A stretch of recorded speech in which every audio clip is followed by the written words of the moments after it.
नमस्कार दोस्तों, स्वागत है एक बार फिर से आपका नौर पाठशाला के इस डिजिटल प्लेटफॉर्म पर। हम वो केव देख रहे हैं, वो केव हम मोस्ट रिपीटेड वर्ड्स देख रहे हैं जो एग्जाम में पूछे जाते हैं, चाहे वो एसएससी के जितने भी पेपर्स हैं, चाहे वो सीएचएसएल का पेपर हो, चाहे वो एमटीएस का पेपर हो, चाहे वो सीजीएल का पेपर हो।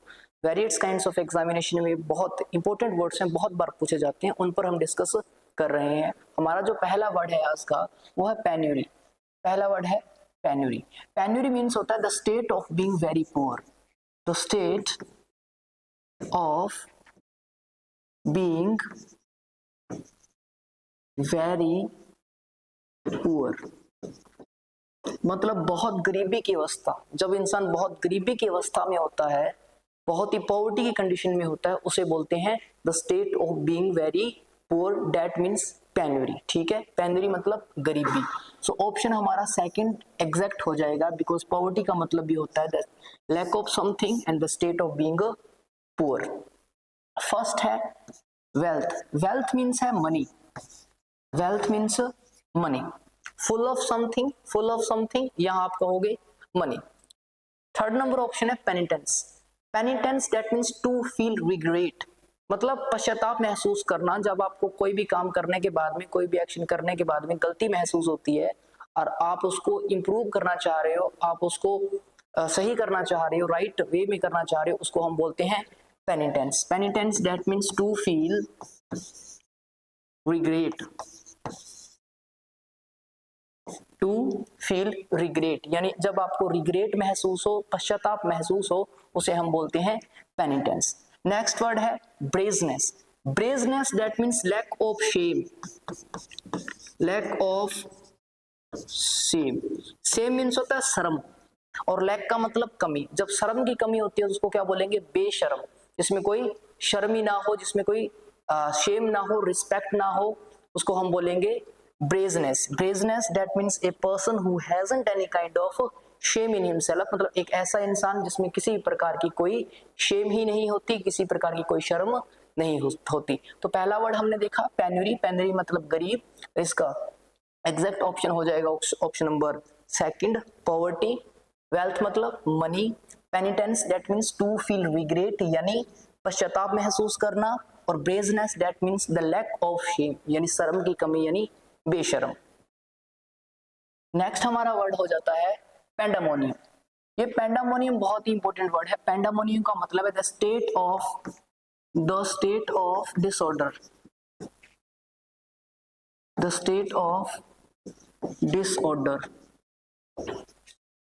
जब थिंग्स एक ऑर्डर में नहीं होती, एक पर्टिकुलर सीक्वेंस एंड ऑर्डर में नहीं होती, उसको हम बोलते हैं पेंडामोनियम। ठीक है, जैसे एक रूम है, उसके अंदर चीजें बिखरी हुई हैं, तो आप कह सकते हो this room is in पेंडामोनियम condition, कि जो रूम है वो पेंडामोनियम कंडीशन में है। या आप क्लास के अंदर गए और क्लास के अंदर जो स्टूडेंट्स हैं बहुत आवाज कर रहे हैं, बहुत नॉइजी किस्म का इन्वायरमेंट क्रिएट कर रखा है उन्होंने, तो आप कह सकते हैं the class is in पेंडामोनियम, that means noisy condition. और जब एस्ट वेस्ट कंडीशन होती है, एट 6 और 7 में होती है, उसे हम बोलते हैं पेंडामोनियम। पेंडामोनियम का एग्जैक्ट जो हो जाएगा वो कायोस हो जाएगा। बहुत ही इंपॉर्टेंट और बहुत ही बार एक यूजुअल वर्ड है कायोस। कायोस का मतलब हो जाएगा एट 6 एंड 7। हम यूज करते हैं बहुत बार एट 6 और 7। ये एक ईडियम है जिसका मतलब होता है एस्ट वेस्ट होना, डिसऑर्डर के अंदर होना। हार्मनी।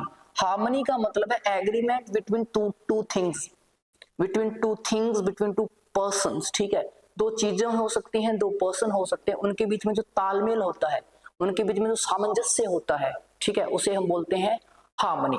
हार्मनी को बोलेंगे तालमेल। हार्मनी का मतलब क्या होगा?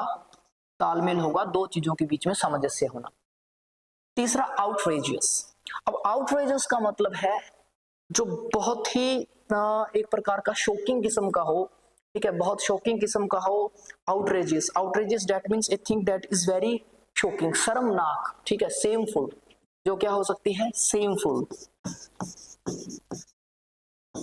सेमफुल हो सकती है। और जो एंगर को इनहेंस करने वाली हो या गुस्से को बढ़ाने वाली चीज हो, उसको बोलेंगे outrageous. Outrageous that a thing, outrageous is a thing that enhance the level of your angerness. ठीक है, एक ऐसी चीज जो आपके एंगरनेस के, गुस्से के लेवल को बढ़ाए उसे को हम बोलते हैं आउटरेजस। ओके, आउटरेजस एंड शॉकिंग ये एक प्रकार का दोनों सिनोनिम हो सकते हैं। शॉकिंग मतलब सरप्राइज, जब ऐसी चीज जिसको आपको सुनकर दुख महसूस हो, सैडनेस फील हो, उसे हम बोलते हैं शॉकिंग। शॉकिंग जब सडन सैडनेस होती है, आपको एक ऐसी चीज सुनाई दे जिससे आपको सैडनेस महसूस हो, उसे हम बोलेंगे शॉकिंग। ओके, नेक्स्ट वर्ड है ऑस्टेंटेशन। ऑस्टेंटेशन, ऑस्टेंटेशन का मतलब है जब आप आडंबर करते हैं, कोई आदमी जो दिखाता है अपने पैसे को, अपने लग्जरी थिंग्स को, अपने लाइफस्टाइल को लोगों के सामने शो ऑफ करे, बहुत ज्यादा दिखाए, बहुत ज्यादा, मेरे पास इतना पैसा है, मेरे पास वो है, मेरे पास ये है, फलाना है, ब्ला है, ब्ला है, मतलब लोगों के सामने दिखाए, दिखावा करे, ऐसे आदमी को हम बोलते हैं आडंबर। ठीक है, आडंबर करने वाला, शो ऑफ करने वाला, ए person who shows of, a person, हम लिख सकते हैं इसको ए पर्सन हु शोज ऑफ, जो क्या करता हो, शो ऑफ करता हो, जो प्रिटेंड करता हो, हाइपोक्रेटिक किस्म का पर्सन हो, मतलब दिखावा करता हो अपनी लग्जरी का, अपनी मनी का, अपनी वेल्थ का, अपनी उस कंडीशन का, ठीक है, अपने फेस का हो सकता है, अपनी ब्यूटी का हो सकता है, उसे हम बोलते हैं ऑस्टेंटेशन, मतलब दिखावा करने वाला, आडंबर करने वाला।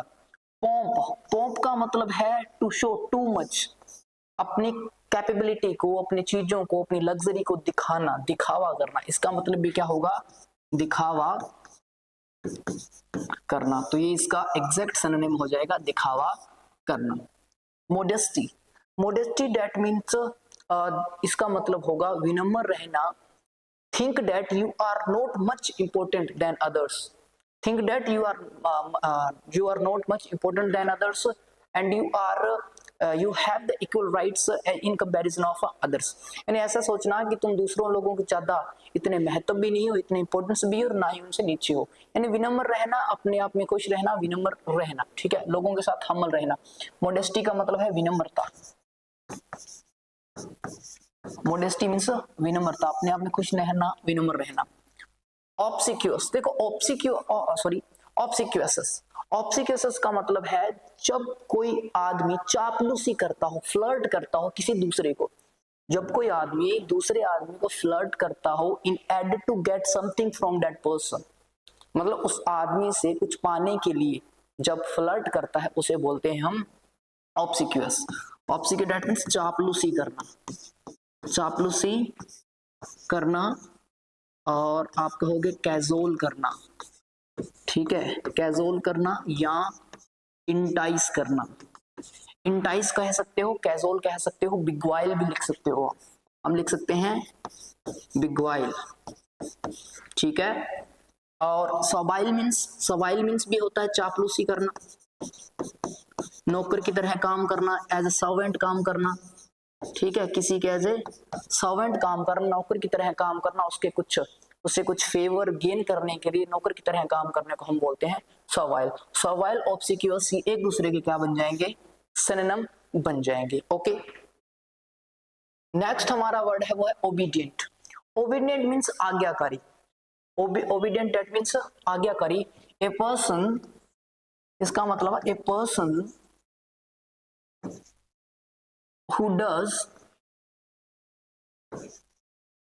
what is told, मतलब एक ऐसा इंसान जो करता है जो उसे कहा गया हो, यानी दूसरे लोग ने जो कहा वो करने वाला, without asking any kind of question, बिना कोई भी क्वेश्चन पूछे हुए, बिना कोई भी क्वेश्चन पूछे हुए दूसरों की आज्ञा का पालन करने वाला, ऑर्डर को पालन करने वाला, ऑर्डर को मानने वाला, उसे हम बोलेंगे ओबीडियंट। ओके, सो ओबीडियंट होता है डिवोटेड, हालांकि इसमें थोड़ा सा डिफरेंस है।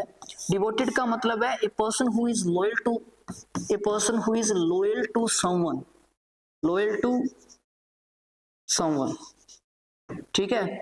ओबीडियंट जरूरी नहीं लव हो, लेकिन डिवोटेड के अंदर, डिवोटी के अंदर लव होता है। इसका कहते हैं हम भक्त, हिंदी में बोले तो भक्त, जो किसी दूसरे के प्रति क्या रहता है, लॉयल रहता है, बहुत ही ऑनेस्ट रहता है, ईमानदार रहता है, बिकॉज ऑफ लव, प्रेम की वजह से। नेगेटरी, नेगेटरी मतलब डिसवैल्यू, डिसवैल्यू जिसकी कोई वैल्यू ना हो, lack of value, lack of value जिसकी कोई वैल्यू ना हो, या आप लिख सकते हैं अनइम्पोर्टेंट, अनइम्पोर्टेंट यानी जो क्या हो, इंपॉर्टेंट भी ना हो, ठीक है। नेगेटरी देखो, नेगेटरी नल से बना है, नल का मतलब होता है zero. नेबुलस, नेबुलस that means A thing that is unclear, A thing that is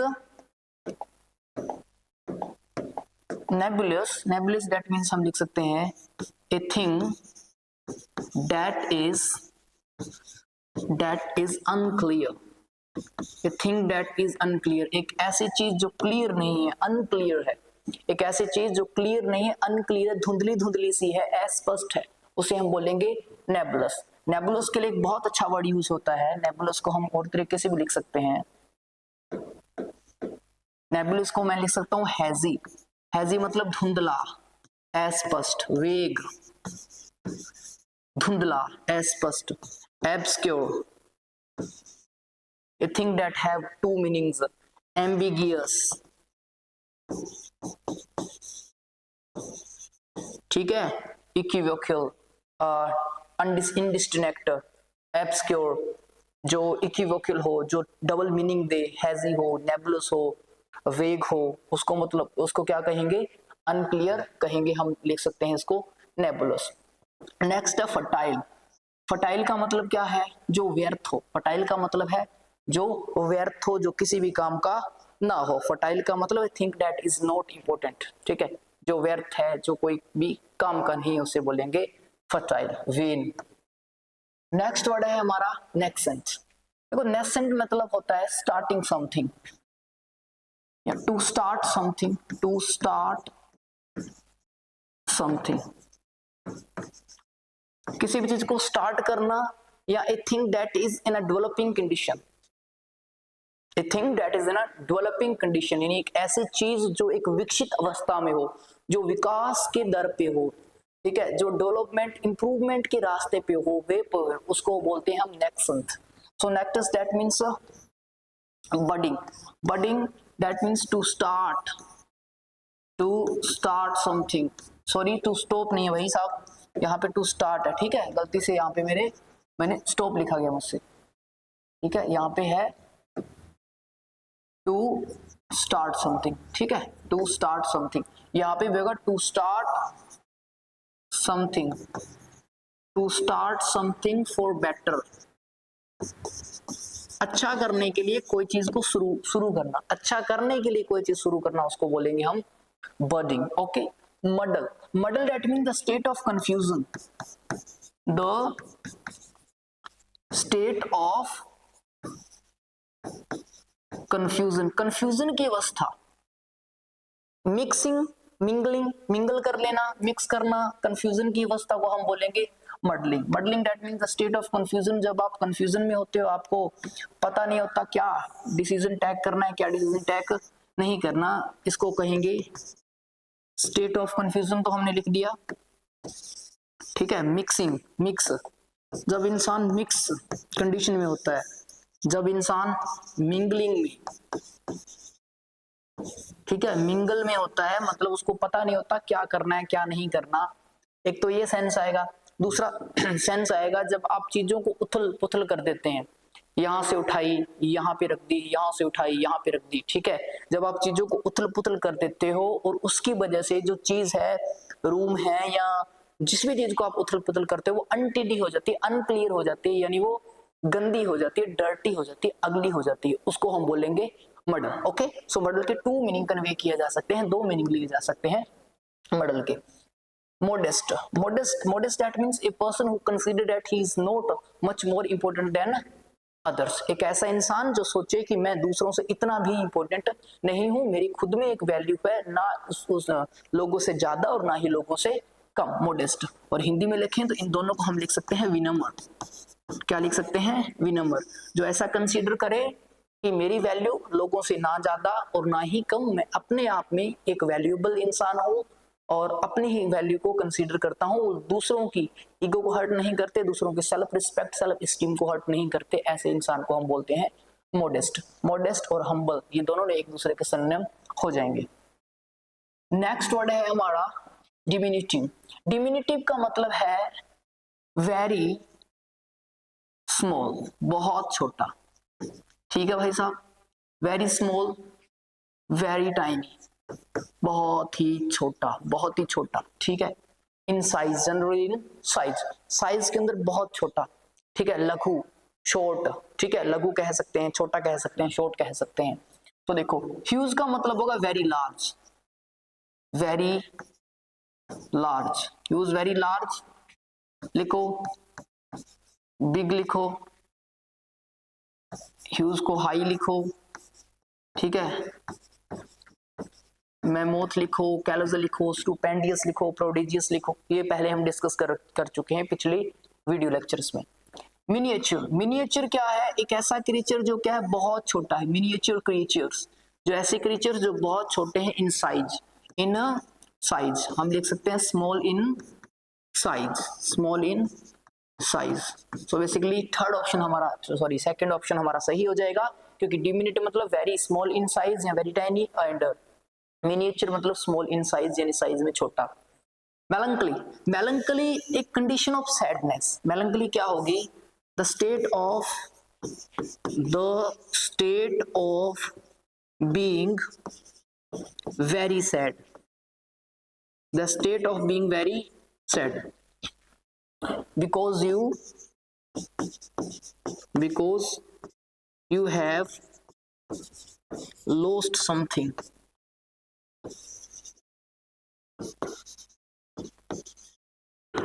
मतलब बिखरा बिखरा सा रहना, कि कोई इंसान है जिसने बहुत अच्छे तरीके से प्रिपरेशन की फॉर एग्जामिनेशन, एग्जाम की बहुत अच्छे से प्रिपरेशन की और उसका सिलेक्शन नहीं हुआ, और वो कुछ पॉइंट से रह गया, और कुछ दिनों तक वो क्या रहेगा? एक मेलंकली कंडीशन में रहेगा। The state of being sad, बहुत ज्यादा सैड, बहुत ज्यादा उदास होना, बहुत ज्यादा सैड होना, उसे हम बोलेंगे मेलंकली। ठीक है, मेलंकली कि भाई सो रहे हैं, अरिजीत के गाने सुन रहे हैं, उनको महसूस कर रहे हैं, सैडनेस, बहुत ज्यादा सैड है, तो उस कंडीशन को हम बोलेंगे melancholy. Melancholy that means the state of being very sad. ठीक है, melancholy that means the state of being very sad. हम लिख सकते हैं यहाँ पे सैडनेस, सोरो, डिजक्शन, सैडनेस, सोरो, डिजक्शन ऑफ, ठीक है, डिस्पोंडेंस,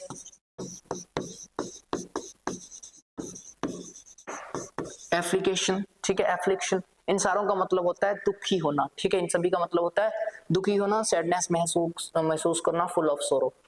नेक्स्ट है मीक। मीक का मतलब है दब्बू किस्म का इंसान। ठीक है, जो कंसीडर करता है, ए पर्सन हु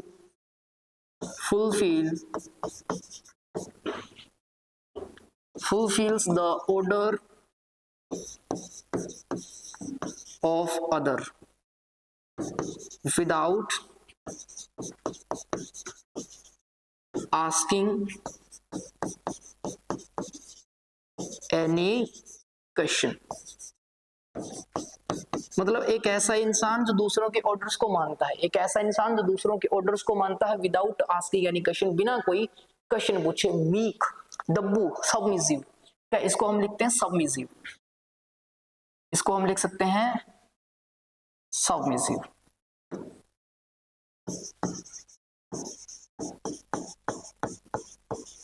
ठीक है, कुछ लोग होते हैं ना जिसमें कहता है उनके लिए तो एक व्यंग्य हो, किसी कवि ने व्यंग्य किया, जो दब्बू किस्म के होते हैं। ठीक है, तो उस पर कहा कि सांस भरा पड़ा है तुम में, दब्बू तुम फिर भी हो, कहते हो मैं दानी दाता, देन दिखावा करते हो, काम तो करते हो तुम, काम किसी के नहीं आते, बढ़कर हो तुम तोते से, मैं ही करते हो, है ना। दृष्टि तुम्हारी बीत चुकी है, खुली आंखें भी बंद हुई, करुणा कृपया क्या करोगे, गुण बुद्धि स्तंभ हुई। चलो वो अलग बात है। सबमिसिव का मतलब है जो दब्बू हो, जो दूसरों से डरता हो। ओके, मीक बोलेंगे हम इसको। नेक्स्ट है हमारा lassitude. Lassitude that means the being of tired, the state of being tired या lack of energy, lack of energy, the state of being tired, lack of energy, ठीक है, without having any kind of energy, बिना energy के lack of energy या the state of being tired, थका होना, ठीक है। इसको हम ये दूसरा भी लिख सकते हैं, हम लिख सकते हैं द स्टेट ऑफ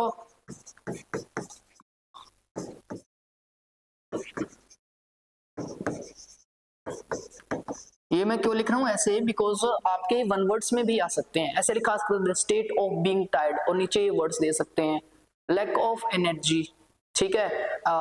तीसरा ऐसे लिख सकता है when you loss energy by doing work, ठीक है, काम करने के बाद में जब आप ताकत खो देते हो, एनर्जी खो देते हो, उसको क्या बोलेंगे, उसको बोलेंगे लैसिट्यूड। अब लैसिट्यूड, स्लगिशनेस का मतलब है, ये बता स्लगिश प्लस नेस, ठीक है। स्लगिश मीन्स होता है बैकवर्ड, बिहाइंड, ठीक है। स्लगिशनेस मतलब लैक ऑफ एनर्जी, जिसमें एनर्जी की कमी हो, जो बिहाइंड रह जाए, बैकवर्ड रह जाए, स्टोलिड किस्म का इंसान हो, जो क्या हो, स्टोलिड हो, जो स्टोलिड रह जाए, बैकवर्ड रह जाए, स्लगिश हो, उसको हम बोलेंगे lack of energy, sluggish and lassitude. तो लैसिट्यूड का एग्जैक्ट सिनोनिम हो जाएगा sluggish. Next enthusiasm, enthusiasm that means a person, ठीक है, enthusiasm that means energy, full of energy, ये इसका एंटोनिम हो जाएगा enthusiasm that means full of energy. आप लिखेंगे इसको full of energy, full of energy यानी एनर्जी से भरा हुआ, with full with energy, full of energy.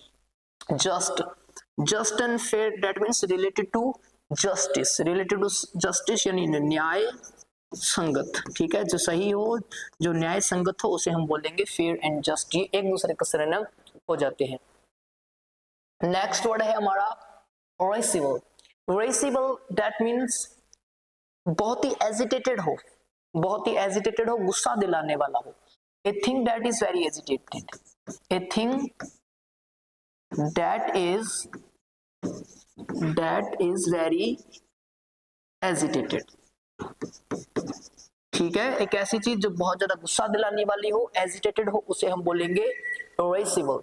So irritable, irritate, ठीक है, प्लस एबल, ठीक है, जो गुस्सा दिलाने वाली हो, इरिटेट, सो इरिटेबल हो जाएगा इसका exact synonym irritable, a thing that agitate, something that excite करती है जो किसी चीज को। Invade, invade that means destroy, destroy something, यहाँ wanting to destroy something with force, attack करना, wanting to destroy something with the force. हम इसको ऐसे भी लिख सकते हैं, इन दोनों को लिख सकते हैं वांटिंग टू, ये रेविज है, wanting to destroy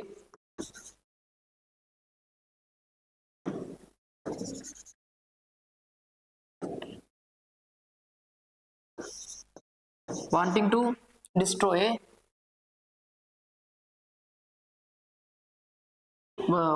wanting to destroy by using force, by using force, ठीक है, ताकत का यूज करके, ताकत का यूज करके जब किसी चीज को डिस्ट्रॉय किया जाता है, खत्म किया, अटैक किया जाता है।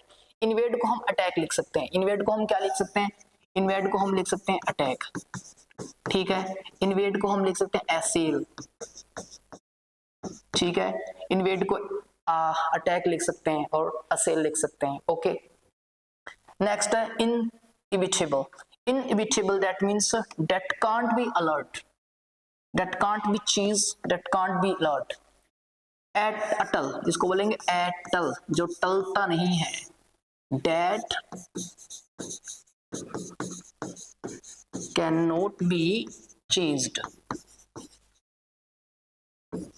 ठीक है, डेथ इज इनइबिटेबल।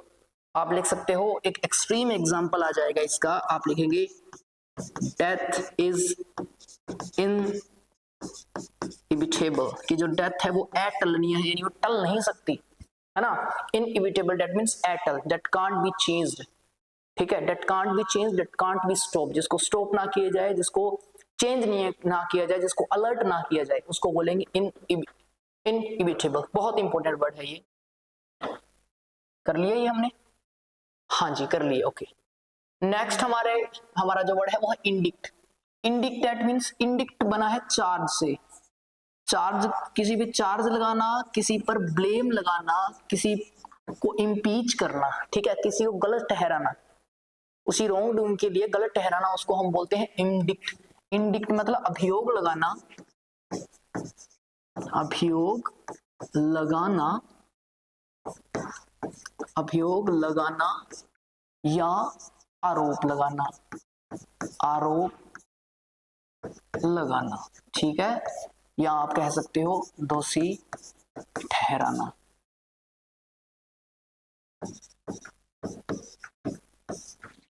अभियोग लगाना, आरोप लगाना या दोषी ठहराना हम कह सकते हैं।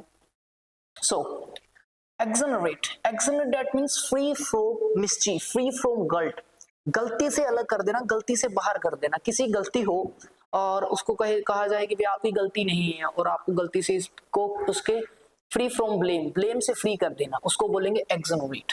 एक्सोनरेट दैट मींस, यहाँ पे लिख देता हूं मैं इसको एक्सोनरेट का, exonerate that means free from blame, यानी ब्लेम से अलग कर देना। अब मुझे ये बताओ, क्या ये सिनोनिम होगा? आप कहेंगे नहीं सर ये सिनोनिम नहीं होगा, ये इसका एंटोनिम होगा। ये इसका एंटोनिम होगा क्योंकि इंडिक्ट का मतलब चार्ज लगाना होता है, चार्ज लगाना, और exonerate, exonerate that means charge से फ्री करना, ब्लेम से फ्री करना, गलती से आरोपों से मुक्त करना, आरोप मुक्त करना। सो ये तो इसका एंटोनिम हो जाएगा, क्या हो जाएगा? एंटोनिम हो जाएगा। ए लिख देता हूं मैं यहाँ पे। इनडिलीबल, इनडिलीबल बना है दो से, in plus Dili plus able, ठीक है। इन मीन्स नोट, डिली मतलब delete, able that can't be deleted, that can't be changed, ठीक है, जिसको डिलीट ना किया जाए, जिसको चेंज ना किया जाए, उसको हम बोलेंगे इनडिलीबल, ठीक है। इनडिलीबल दैट मीन्स जो चेंज नहीं हो सकता, जो डिलीट नहीं किया जा सकता, जिसको हटाया नहीं जा सकता, ठीक है, that can't B alerted. Charge, charge मतलब ब्लेम लगाना, आरोप लगाना। तो option number 3 is correct option, option number 3 हमारा करेक्ट हो जाएगा। ऑप्शन नंबर 4 है टेम्परेरी। टेम्परेरी मतलब क्या होता है? टेम्परेरी मतलब एग्जिस्ट फॉर सॉरी एक्स आएगा भाई साहब यहाँ पे, चलो लिविंग फ्रॉम लिख सकते हैं, इसमें यहाँ पे लिख दें living for a short time, ठीक है, थोड़े समय के लिए रहने वाला, थोड़े समय तक जिंदा, उसको हम बोलेंगे टेम्परेरी। इफेमेरल बोलते हैं, इफेमेरल,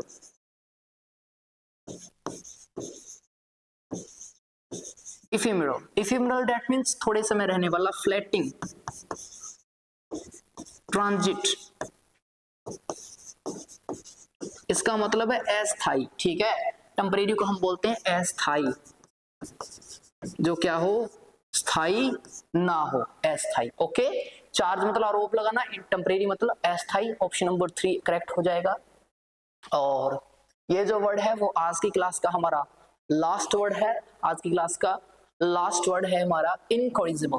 इनकॉरिजिबल दैट मींस जिसको संशोधन ना किया जा सके, जिसको अमेंडमेंट ना किया जा सके, जिसका कोई करेक्ट ना किया जा सके, जिसको, उसको बोलेंगे असंशोधनीय, असंशोधनीय। Incorrigible that means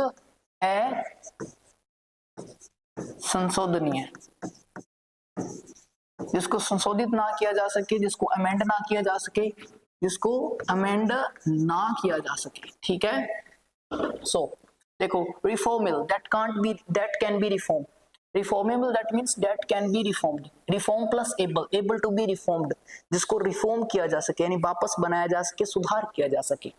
reformable that means that can be reformed, that can be reform, जिसको फॉर्म किया जा सके, वापस बनाया जा सके, रिफॉर्मेबल। रिफॉर्मेबल इसका एग्जैक्ट अपोजिट हो जाएगा। Un means not, alter means change करना, able means able, that means not able to be changed, यही तो बात है, not able to be changed, that can't be changed, that can't be amended, जिसको amendment ना किया जा सके, जिसको चेंज ना किया जा सके, संशोधन ना किया जा सके, उसे हम बोलेंगे unalterable. So option number 3 is the correct option because unalterable. Incessant, incessant that means continuous.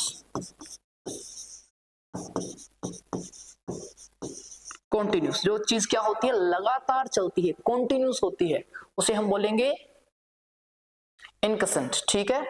Persistent मतलब लगातार चलने वाली, लगातार चलने वाली, डेली टू डेली. ठीक है, daily to daily, day by day लगातार चलने वाली को हम बोलते हैं persistent. ठीक है, लगातार चलने वाला, जिसमें कंटिन्यूटी होती है, जिसमें कंसिस्टेंसी होती है, कंटिन्यूटी एंड कंसिस्टेंसी होती है, उसे हम बोलेंगे persistent. ओके, सो बेसिकली हमने 50 वर्ड्स करे हैं. रोज की क्लास के अंदर हमारा ये हैबिट रहती है कि हम 50 वर्ड्स करते हैं. जितने भी स्टूडेंट हैं जो बहुत अच्छे से अपनी प्रिपरेशन कर रहे हैं, उनसे मेरा यही कहना है कि अपनी प्रिपरेशंस को बहुत अच्छे तरीके से करते रहिए. जो बेसिकली एसएससी के हैं या जो इंग्लिश को सीरियस लेते हैं, उनसे एक सजेशन है, उनको एक सजेशन है कि वो अच्छे तरीके से इंग्लिश पढ़ते जाएं, क्योंकि बिकॉज इंग्लिश अगर आप अच्छे से पढ़ते जाओगे तो आपका सिलेक्शन कोई नहीं रोकने वाला. क्योंकि आप सीएचएसएल में देखो सबसे ज्यादा वेटेज इंग्लिश का है, सीजीएल में देखो सबसे ज्यादा वेटेज इंग्लिश का है, आप सीपीयू में देखो सबसे ज्यादा वेटेज इंग्लिश का है. ओके, बैंक के अंदर भी लगभग सब ज्यादा वेटेज किसका रहता है, इंग्लिश का रहता है. तो बेसिकली जो सेंट्रल गवर्नमेंट की जितने भी एग्जामिनेशन है, सेंटर के जितने भी एग्जाम है, उसमें इंग्लिश इज मस्ट नेसेसरी. ठीक है, and you can't be shrunk from English. आप इंग्लिश से भाग नहीं सकते, you can't escape from English. Eloping नहीं कर सकते, भाग नहीं सकते. अगर आप सेंटर की तैयारी कर रहे हैं या आप एक बहुत अच्छे पोस्ट के लिए प्रिपेयर कर रहे हैं, तो आप वोकेब में, मैं हमेशा कहता हूँ कि वोकेब में भाई आपको रोज रोज प्रैक्टिस करनी है. वोकेब ऐसा नहीं है, एक दिन में कोई मेरेकल नहीं होगा आपके अंदर कि भाई सुबह उठे और पानी डाला और हाँ सर हमें ना मीनिंग आने लगी. भाई ऐसा नहीं हो सकता. मेहनत करनी पड़ेगी, रोज रोज पढ़ना पड़ेगा, रिवाइज करना पड़ेगा, रेगुलर बेसिस से पे रिवाइज करना पड़ेगा. जितने भी स्टूडेंट्स हमें देख रहे हैं उनसे एक रिक्वेस्ट है, हम्बल रिक्वेस्ट ये है कि अगर आपको वीडियो अच्छी लगती हो तो आप शेयर करें, इसको लाइक करें, सब्सक्राइब करें. सब्सक्राइब लाइक करने का इसीलिए कहा जाता है बिकॉज हमें भी मोटिवेशन मिलता है सब्सक्राइब से, लाइक करने से, और हम अच्छा कंटेंट और भी अच्छा कंटेंट आप स्टूडेंट्स के लिए लाने के लिए हमेशा तैयार रहते हैं, और हमें एक अंदर से मोटिवेशन मिलता है, एक एनर्जी मिलती है. जितने भी आपके भाई बहन हैं, आपके साथ वाले हैं, उनको इस प्लेटफॉर्म पे जुड़ने का आग्रह कीजिए कि आप इस प्लेटफॉर्म पे जुड़े. आप देख पाओगे कि इस प्लेटफॉर्म पे एक सीक्वेंस से वीडियोस हैं, सीक्वेंस से वीडियो, सारे सब्जेक्ट अच्छे से पढ़ाए जा रहे हैं, पॉलिटी पढ़ाया जा रहा है, इंग्लिश ग्रामर पढ़ाई जा रही है, इंग्लिश कंपलसरी इंग्लिश जो वो केव है वो पढ़ाई जा रही है. आगे मैं कॉम्प्रिहेंशन का पार्ट भी आपके लिए लेके आऊँगा, सीक्वेंस से लेके आ रहा हूँ. पहले हमने रूट वर्ड से स्टार्ट किए थे, तो पहले डायरेक्टली इस वीडियो को देख रहे हैं उसके लिए है कि हमने रूट वर्ड से स्टार्ट किया. लगभग हमने 14 वीडियो रूट वर्ड्स पर बनाई. उसके बाद में हमने स्टार्ट किया मोस्ट रिपीटेड वर्ड्स, एग्जामिनेशन को देखते हुए कि मैं चाह रहा हूँ कि आपका जो एग्जामिनेशन है, एग्जाम के पहले आपके मोस्ट रिपीटेड वर्ड्स हो जाएं. अगले 3 या 4 वीडियो के अंदर हम मोस्ट रिपीटेड वर्ड्स हैं, यानी लगभग 500 वर्ड लेंगे, क्योंकि हम 50 करते हैं, और 50 करते हैं उनका 3-4 बताता हूँ तो 60 और 70 के बीच में मामला बैठता है हमेशा. 60 और 70 डेली पढ़ते जाओगे, 50 वर्ड्स डेली पढ़ोगे तो एक महीने के 1500 होते हैं, और 1500 अगर आप मल्टीप्लाई करोगे 6 महीने पे अगर तैयारी की 9000 वर्ड होते हैं. और भाई साहब 9000 वर्ड अगर किसी बच्चे ने कर लिए और उसके याद हैं, यहाँ पे हैं, तो मैं आपको गारंटी देता हूँ इस बात की, आपका कोई भी पेपर ऐसा नहीं आएगा, इंडिया के अंदर ऐसा कोई भी पेपर नहीं है जिसमें आपका वोकेब का क्वेश्चन गलत हो जाए. किसी भी पेपर में वोकेब का क्वेश्चन गलत नहीं हो सकता, है ना. सो बेसिकली आपको अच्छे तरीके से करते रहना है, प्रिपरेशन करते रहना है. और दूसरी बात ये कि अगर आप चाहें कि सर ये चीज़ में सुधार की ज़रूरत है, तो आप प्लीज़ कमेंट बॉक्स में कमेंट कीजिएगा कि सर ये चीज़ सुधार की ज़रूरत है, इसमें आपको इम्प्रूवमेंट करना चाहिए. आपके सुझाव के साथ हम और भी इम्प्रूवमेंट करेंगे और इम्प्रूवमेंट के साथ आपके सामने आएंगे. ओके, सो जितना हो सके उतना हम बहुत अच्छे से प्रयास कर रहे हैं. इसी आशा के साथ मिलता हूं मैं अब आपको अगले वीडियो में नई एनर्जी के साथ, नई उत्साह के साथ. तब तक अपना ख्याल रखिएगा, अपनी तैयारी को नए आयाम के साथ जोड़ते हुए अच्छे से पढ़ते रहिएगा. जय हिंद, जय भारत.